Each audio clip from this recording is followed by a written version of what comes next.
Good evening, and thank you for joining me on Music Today. This is Keitaro Harada. The concept of the show is to bring in an artist each episode and have a conversation with the artist about a performance we will all watch and listen together. The live component is very important because I encourage all viewers to comment and ask questions to the artist.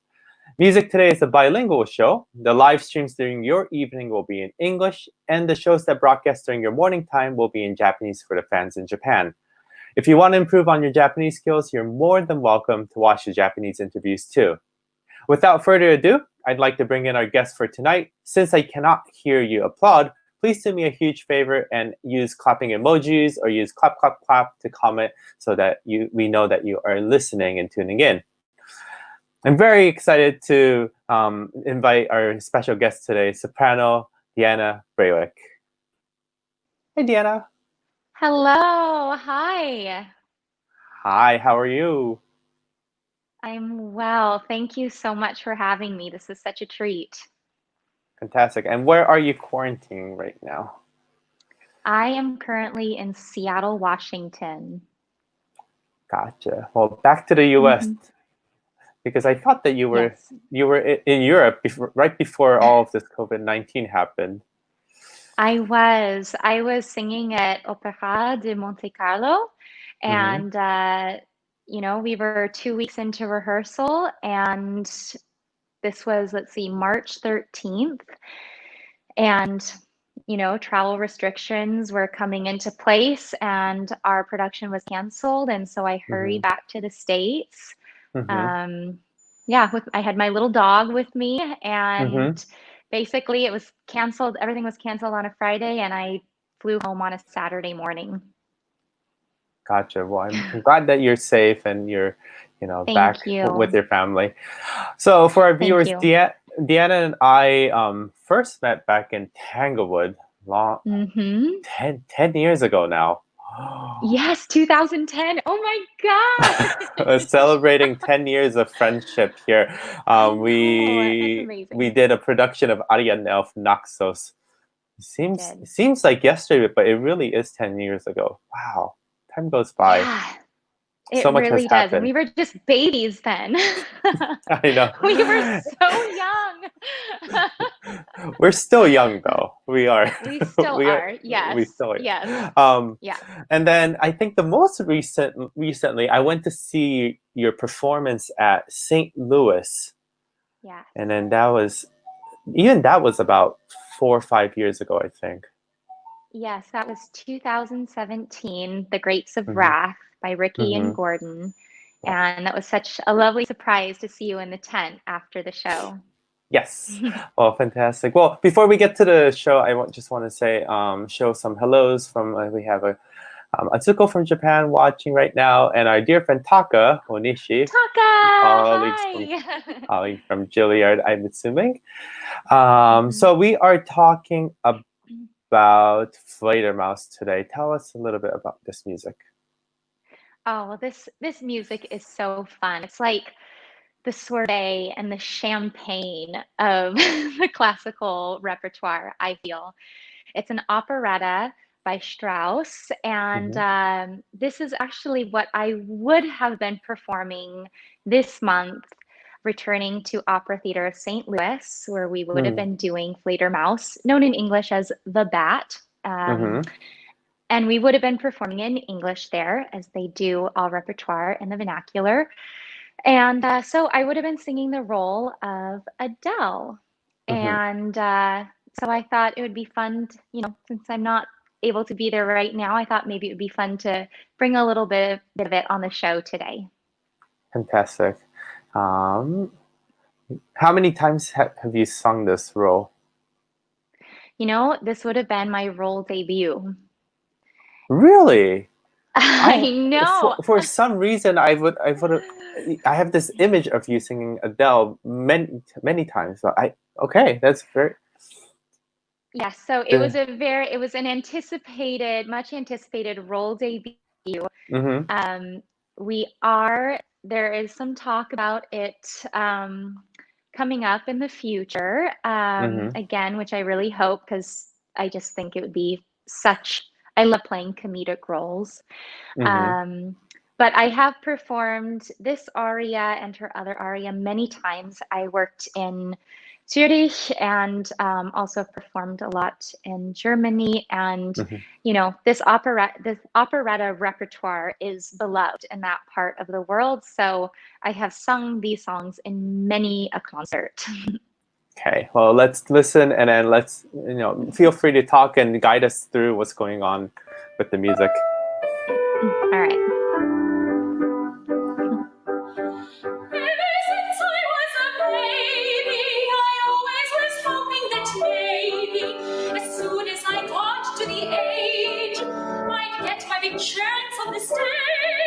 Where are you performing this?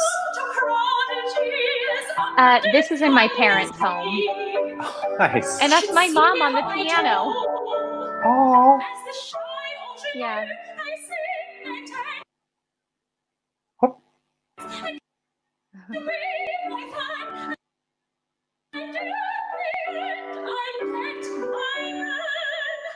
So Adele is a lady's maid, and she's using this opportunity to show her acting chops, her performing chops. So she'd ideally like to be a stage actress. So this is her playing the ingenue. Did your mom accompany you while you were growing up with many of your songs? Yeah. She did. And, actually, she was a vocal major in college. Yeah, so growing up, I was surrounded by singing, music from her. But she did the smart thing of getting me a voice teacher instead of trying to teach me how to sing, which I think was a good idea. That can be a tough dynamic, mother-daughter, Yes. But it's always nice to collaborate with a pianist who knows the voice, who understands vocal technique. Because when you collaborate with a pianist who only plays piano and doesn't work with voice, the breath is very different and the supporting is very different. They're not naturally going to anticipate you and wait for you where you need to take a breath. So yeah, that's absolutely true. And it really is all about the attention to breath. And, and especially working with my mom, who knows me so well through and through. Yeah, there's just a very strong connection between us, a lot of love. And, we kind of breathe together. That's magical, I think. I have to say, your parents' house has amazing acoustics. What a great sound! Right?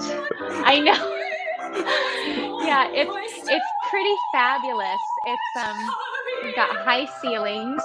I see that. Carpets. Yeah, it's kind like of a dream. Just enough carpeting under the piano just to keep it. Exactly. So it's not too live. Right. Like it's such studio quality sound bites in your piano room. Yeah, that's been such a treat. And honestly, I should be recording more while I'm here. I really think so. I've got my own studio. Gosh, Deanna, you sing such virtuosic things so easily. Oh, thank you. I'm glad it comes off as such. What is going in your mind, though? Are you thinking technique? Are you thinking character? Are you thinking, I've practiced this, now I could just let it go? It flows between the options that you just presented. And it's interesting how sometimes, if you're worried about technique, you focus on character, which then brings things into line. Oh, there she goes. There she goes. She's giving it all she's got, Oh, yeah. There. Bravo. And she's saying, "Did I get the job? Did I get the job?" Oh, such Yeah. beautiful singing. Oh my gosh. And just Oh, thank you, what a Kate. way to just uplift the spirit, for we're so far away from performing and live performance Yeah. right now, and to be able to hear a performance even through the computer, you can still get that energy. Really magnificent, and thank you for sharing that. Oh, thank You you. should just have a show called Live from My Living Room, or like live from my parents' house. Right, like, yeah, It I mean, can We're craving for music, right? Everyone's yeah, craving for performance, and if you are we able to are. produce such a really high quality video like that, why not? I You know what? it's You are inspiring me to do so. So I think I'm gonna step up to the plate here and yeah, get it going. I don't know if I Great. can keep up with you. You have quite the show going, but I'm gonna Well, try.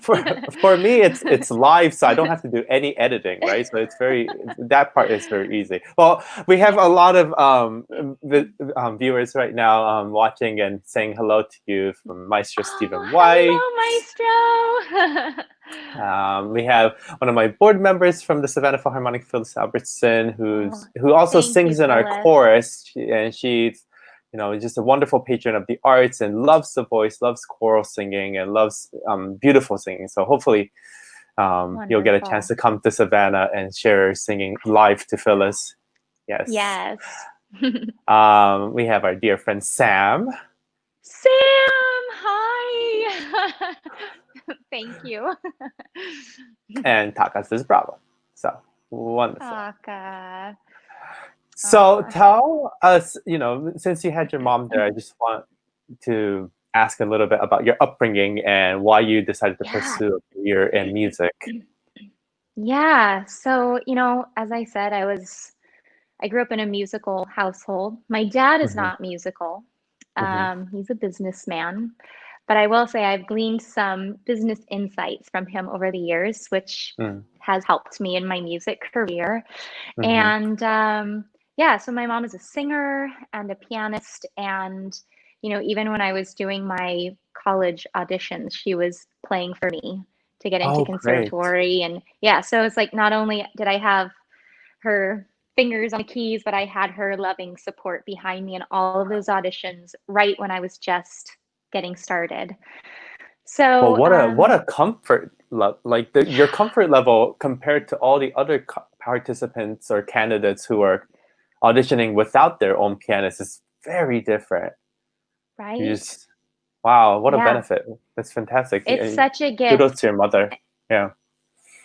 Thank you. I will pass it on to her. And, you know, I always look at, I feel so blessed to be doing what I do. Hmm. And I would not be here without my team. And, Hmm. my first team member was my mom, and she's still one of my greatest supporters. So it's a real treat to be able to have that bond with her. Hmm. At So, what age would you think that you thought, okay, I'm gonna go in a career of singing? well, I was always singing growing up. I Hmm. loved it. Um, and my into classical music was actually through the harp. So I began playing the harp when I was 7, Okay. and I was singing, but singing things for our church, or Hmm. show tunes or pop songs that I wanted to sing with the Hmm. karaoke. Hmm. And but I began to play classical music on the harp, so that was really Hmm. my introduction to classical. And Hmm. I had a wonderful voice teacher, and in my preteen years, when I was about 12, 13, she started introducing me to the 25 Italian songs. Mm. And I hated them, but I did them as an ex. I did them as an exercise because I knew she was trying to teach me how to sing. So I was like, okay, I'm signed up for this. So I'll try it. Sure. Um, and then when I was 14, she let me sing through some opera arias just for fun. And oh my gosh, I was hooked. And Mm. she was letting me Mm. sing through things like, I remember Oh Had I Jubal's Lyre was one of Hmm. my favorites, Handel, the Jewel song, which I will never sing, but singing that through as a It's okay. 14-year-old. Yeah, you could. It's just to Yeah. imagine. You didn't know any better, right? No, Because you're still no, 14. What role and exactly. typecasting was? You didn't know that. It's okay. Exactly. Yeah, Yeah, you could be thank you. singing. You can be singing like men roles, and you wouldn't have known. That's true. That's Right. true. Yeah. Um, so yeah, I started singing those songs and I just thought, this is this is fun. And this is also a Mm. challenge. With other songs, I could pick them up and just, you know, throw them together pretty quickly. But with this, I enjoy the challenge. And Mm-hmm. I also loved feeling stretched to explore the entirety of my range Mm-hmm. and to be able to move my voice quickly. And so I think I was introduced to the palette that Mm-hmm. is classical singing. Mm-hmm. And so through high school, I was, kind of keeping up opera or classical singing and harp. And, my senior year of high school, when I had to decide, because I knew I couldn't really do a double major, and I decided to go with singing because whenever I performed with the harp, I was nervous. And whenever I sang, I felt pure joy. Huh. So I Why? went Why do with you the think? joy. Why do you think that was the case with the harp, though? I honestly don't know. I Okay. think, I think, with the singing, I think, as you asked when we were listening to the Mm-hmm. recording, sort of what I'm thinking, what I connect Mm-hmm. with. And I think with singing, for me, I felt connection to a story and a character. And I think when I was playing harp, I would get, I, my perfectionist tendencies would overtake, and Mm-hmm. it felt more technical to me. And Mm-hmm. somehow singing this repertoire distracted me a bit from that. Mm. Um, yeah, I don't know. I've actually never thought of that. It's a good question. Do you still have your harp, and do you still sometimes touch it? I sold it 3 years ago now, which, Mm-hmm. the instruments can become friends. Yeah. And, but I was traveling nonstop. I was never Mm. home to play it. And you also don't want a beloved instrument just to sit there with Exactly. nobody using it. Well, and then that's the thing, right? Because when with instrument, there's such a live. They are its own living entity, and so when it doesn't get played, Yes. then it's you're doing a disfavor to the instrument. It's better for someone to be Yes. continually playing and vibrating the soundboards so that it has a Yes. life. Yeah, my teacher Absolutely. said when I decided to go into conducting, my teacher said sell your Hmm. instruments because you don't want to have a backup plan or you don't want to think about Oh, what ifs. If he said that if yeah. you're going into conducting, you have to go into conducting and you cannot think of anything else. And he said you have to sell it. And I'm like, okay, but it was a Yeah. commitment. you know Yes. that's And it's it's worked very out. necessary. Exactly. So you've had wonderful opportunity to train at the Juilliard School and start your professional Yes. career in Zurich. Tell us what you gained from these two places. How did it change you? How did Deanna evolve from these places? Yeah. I loved my time at Juilliard. Mm-hmm. I felt, there's just such a high level of excellence there, and also being surrounded by colleagues Mm-hmm. that really inspired me.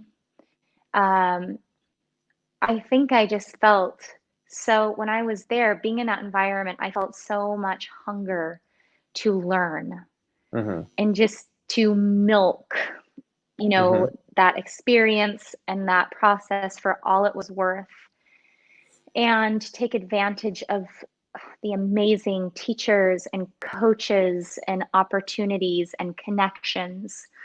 Um, and I was there for 4 years. I did my master's and I did my artist diploma.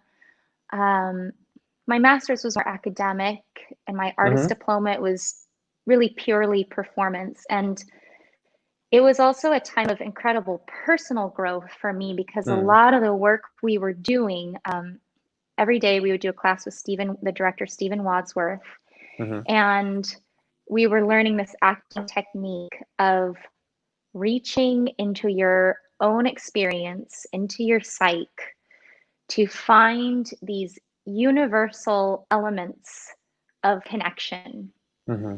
things that all of us have experienced, joys, sorrows.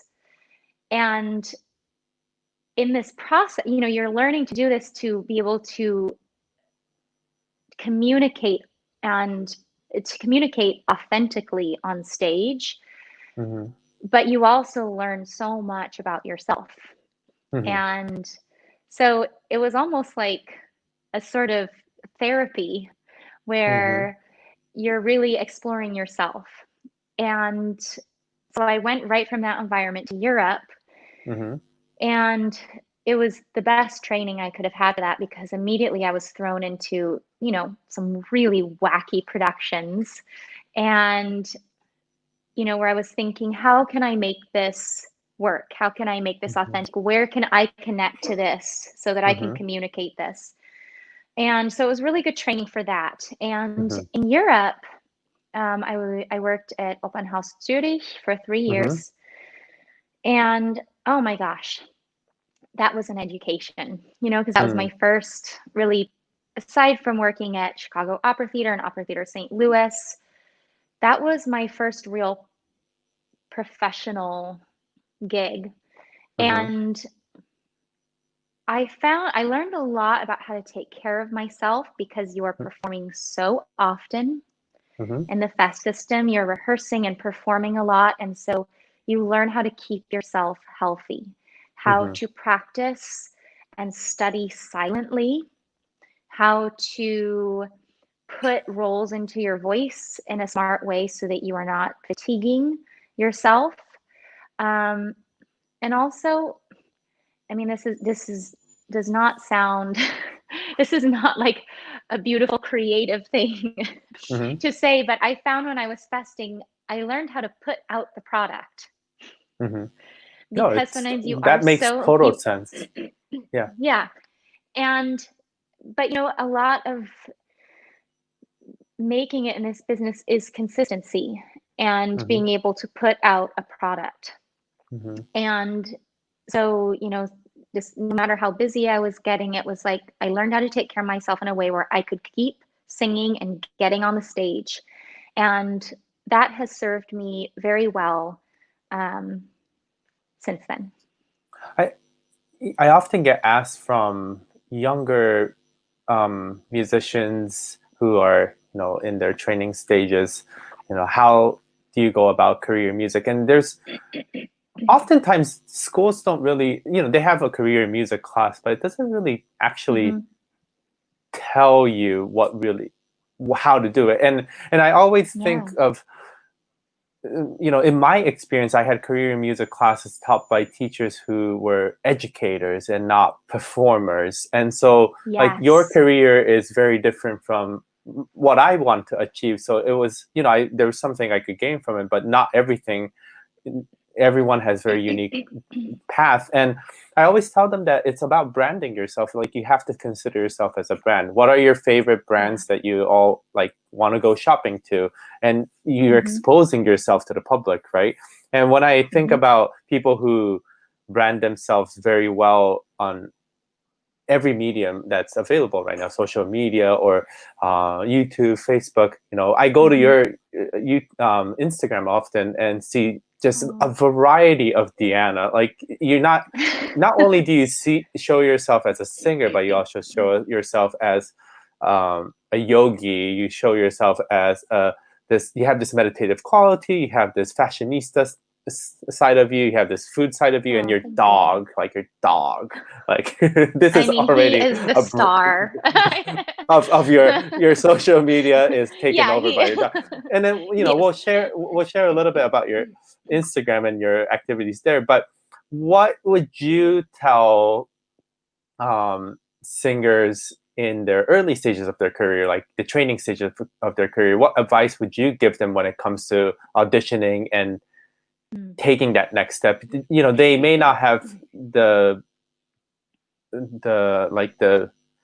extra element that you had, for example, of having your mother come and play for you. But how did you gain your confidence early on in that training stage? And then what can you share an advice to younger singers? Well, thank you very much for your kind comments. And I think your advice is spot on. It is about branding yourself. And that is as beautiful and organic as getting to know yourself, identifying your strengths, because there are a lot of talented singers and artists out there. And I think it's really about, identifying what you feel you do particularly well. And that can be repertoire. So I think, it's being very intentional with finding how you show yourself best. So that could be with repertoire, it can be with your style. And you don't have to be a fashionista, but it's, doing your best to find a style that represents you well and professionally when you're going into an audition, when you're presenting on social media. And and I think, again, it's finding who you are and doing your best to present that. And I think when you're doing that, then it will be authentic and it's you. It's not something you have to try or put on. So get to know yourself. Definitely. Tell us a little bit about your project with the Dallas Opera that you're doing right now. Yes. So this is a fun, yay! This is a fun project that came in the time of quarantine. And this is my new web series called Living Your Best Life with Deanna. And this is about opera and lifestyle, particularly lifestyle for opera singers. But also I think it could be very interesting for, someone who is not a singer but would like to get a behind the scenes look into how opera singers take care of themselves physically and emotionally.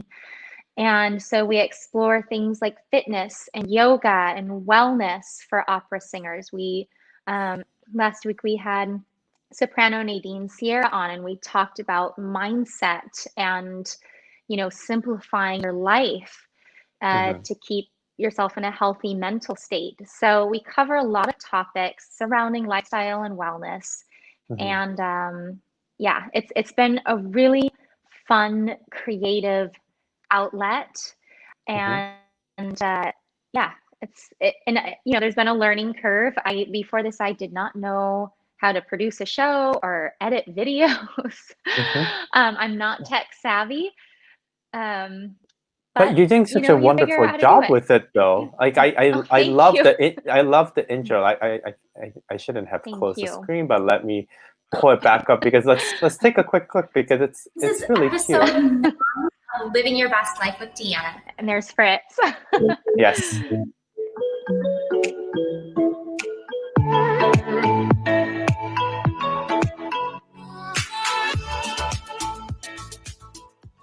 I am so...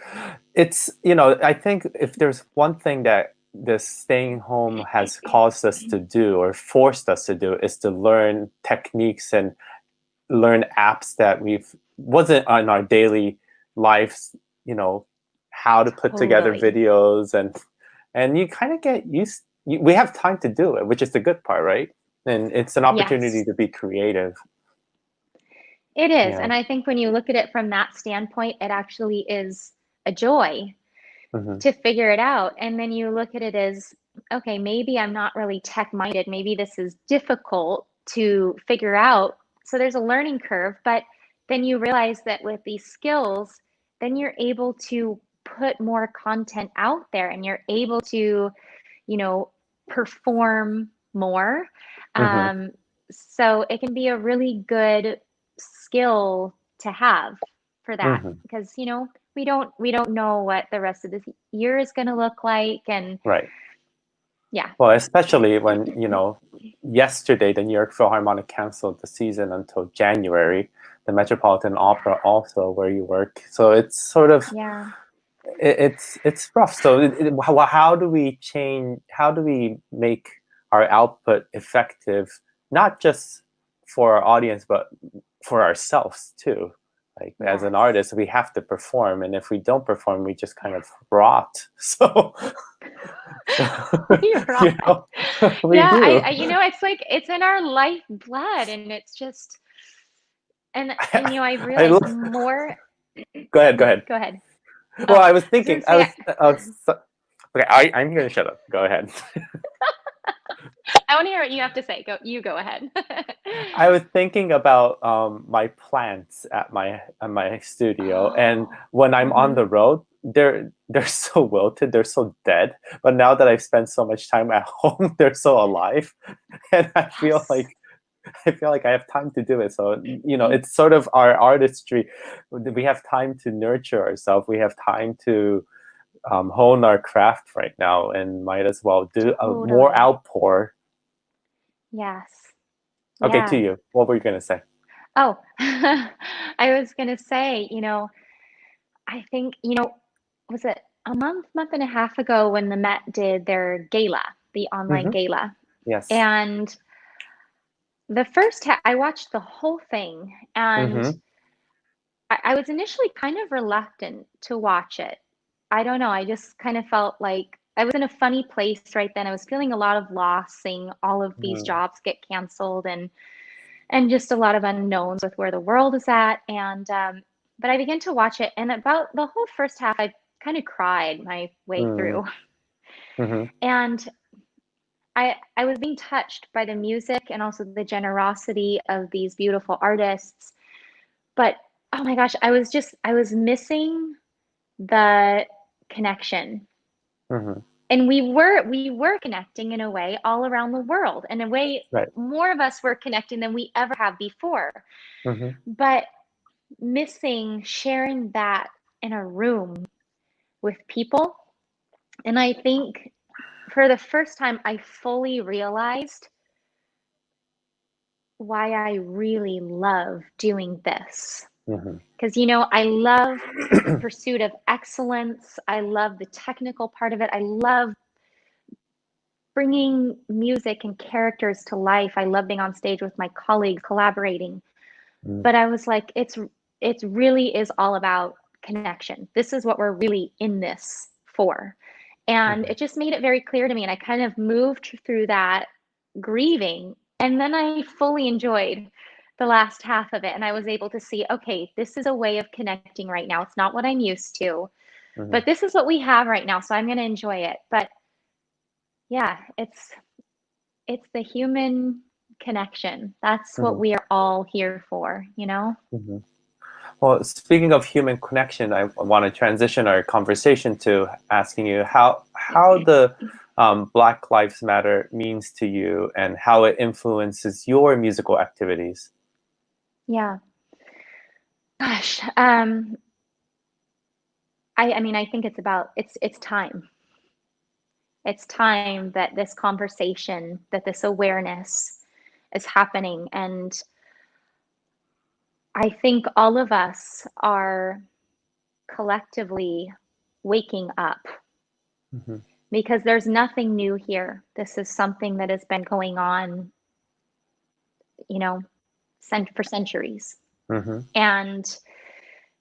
And yet it's like we were asleep, and now we are waking up to this reality. And the past week and a half or so, since it's been very present in social media and in the wake of everything, I have felt very emotional. I have felt a call to action. Mhm. um, I have been educating myself, because I'm realizing that I have blind spots. just because of my experience, the life that I have been born into, where I had no control of that, you know? And so I want to be an ally. I want to be a partner to my Black brothers and sisters. And it's not just that their lives matter. It's looking at how much our lives would be lacking without them, without their voices, without their artistry, without their presence. And I think it's right now we're working through this. It's sticky right now, but I think it's so beautiful because we are coming together and there is new understanding being born in us. And just recognizing, you know, if one of us hurts, all of us hurt. And so it's a healing that's happening right now. And I've been very touched, you know, within the opera world, seeing these conversations happening on social media. And I've been tuning into a lot of them because I want to learn. And it's been enlightening. And I've just been very touched by their generosity to share with us. And yeah. Definitely. Very much agree with you. And it's, I also think that it's an opportunity for us to engage in conversation instead of it being one way. It has been one way for so long. And there's newfound responsibility and possibility, and it's about the courage to act upon that. And it really takes all parties to really understand and go with the right mission, which is really which is really being presented to us now. So it is, and I think it takes a lot of courage and humility, you know, because a lot of this is we're in new territory in these conversations and what we're trying to build here. And it takes that humility to be engaging and trying, because we will make mistakes. And, you know, just giving each other grace to figure this out together. And yeah. Fantastic. My final question for you today, Deanna, is performing music has become such a routine activity for us for so many years. Performing in front of an audience has, you know, that defines us as performers and as artists. And then all of a sudden, because of this world crisis, performing in public has become extremely difficult. How has your attitude towards music and performing for an audience changed? That's a good question. You know, I have to say, when all of this began, I took a break. I felt like I needed to step away a little bit, simply because I was getting so busy, and I'd lost some of my joy in it even. So for me in this time, it's been healing, in that I feel like I'm really reconnecting to, as I was saying earlier, why I love doing this. And I think I've also become much more aware of music as therapy. And, you know, for those of us who can create music, I think sometimes I was really just focusing on putting the product out, performing. But I think during this time, you know, I've been singing simply for the joy of it. And not to say I wasn't singing without joy before, but I'm finding a new level in that, of singing more from my heart, and just singing for the pure pleasure of being able to phonate. you know? Mm-hmm. Mm-hmm. And I desperately miss being on stage with my colleagues, and being in that magical space of the theater Mm-hmm. where we're all doing our part to create magic. You Mm-hmm. know, audience members sitting there are part of that magic. We are feeding off of their energy, they're feeding off of ours. And I miss that terribly. Mm-hmm. But I know we're going to be back there again.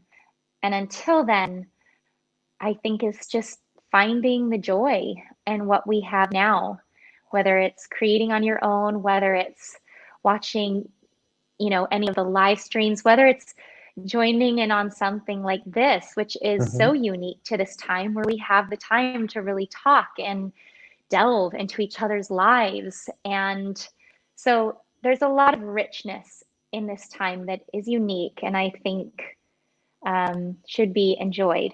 And Mm-hmm. someday we'll be back together in person, and I look forward to that too. Beautifully spoken. And I also think that we took for granted that every week we had a place to perform. Every day we had a place that audience were going to come, and a place that we can just do what we do. For so Yeah. long we never thought that it would ever be taken away from us, right? That would have never No. dawned on us. So when it's such a reality, when it's like everything is canceled, and not only canceled, now we don't even know how to bring the audiences back in. You're just like, Yeah. wow, this sucks. It sucks. It totally sucks. And I think it's so healthy just to be real about it, because it's like we don't know what the future holds. We really Yeah. don't.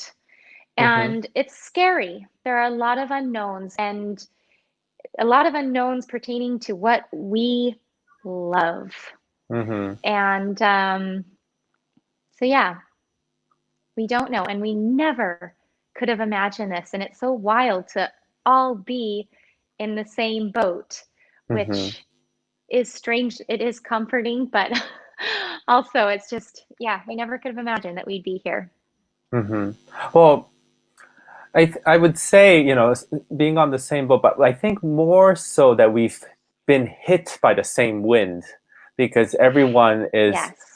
in very different social status, comfort status, and being affected, Yes. depending on the country that you're in. Like, I'm right now Mm-hmm. talking to you from Japan, where I'm doing an orchestra concert next week without Mm-hmm. audience, but 2 weeks later with an audience. So it's very different from where that is than where US is, and some parts of Europe they're Totally. doing concerts, right? So we're hit with the same wind. It's sort of how we can deploy a positive from this. And I feel Yeah. that many of us artists are doing wonderful things online and trying to keep the audience active. And I think that's the most Yeah. important, because our fans are who support us, and they're hungry for Yeah. music as much as we are too, but they need something. And your outpour on social media has just been wonderful. So I hope Oh, everyone continues to follow you, and I want to share thank you, where Kay. everyone can follow Deanna, which is, like I said earlier, on Instagram is the best place to catch all of your Yeah. activities. And like I said before, dogs to yogas to And there's so much to Fritz going dogs on right there. to singing and playing, get a little bit of ukulele, I Some think. Yeah. ukulele. Yeah. Yeah. Yeah, fantastic.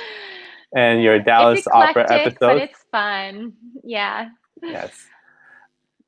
I Mhm. think it's Yeah. 80% dogs and then 20% Deanna. Right? It really is. It's actually, Definitely 80% dog. well, Yeah, that's my life these days. more attention Yeah. to dogs, definitely. Yeah. Well, Well, Deanna, Yeah. thank you so much for sharing your time with us. And then for our audience, thank you for tuning in. And please continue to follow Deanna. And we just continue to look forward to all of your fun things online. And then hope to see you on stage soon. Thank you so much, Thank Kay. you. This was such a pleasure. Thank you. Great. Have a good night, everyone. Thank you. Bye. Thank you for watching. Please remember to subscribe, like, and share this video. ありがとうございました。チャンネル登録、いいね、そしてこのビデオをぜひシェアしてください。